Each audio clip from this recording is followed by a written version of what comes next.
STEAM Series, championed by your Southern California Toyota dealers. And it is time for this week's STEAM Series, and our focus this morning is engineering, art, and math. CBS 2's Chris Holmstrom is introducing us to an origami artist.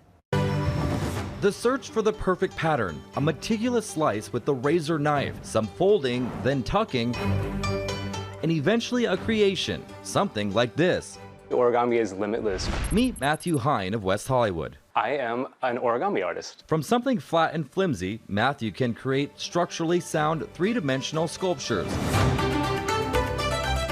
Origami is ancient. It originated in China, and then from there it became popular in Japan. Matthew can make simple animals, he can make stars, he can make dazzling colorful boxes, and he can make spheres. No matter what the sculpture, I don't use glue. It's one of the rules of origami. Everything locks together. And typically what I make is pretty strong. Of all the STEAM disciplines, Matthew relies most on engineering, art, and math. I'm constantly looking at ratios, measurements, some exponential factors going into it. Matthew's specialty, modular origami.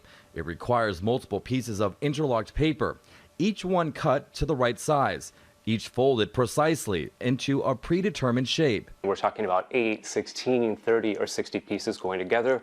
Slight differences are really going to affect how that shape is put together and the stability. There has to be a lot of analysis up front to ensure that all of that hard work pays off. As a teen, Matthew trained as a musician.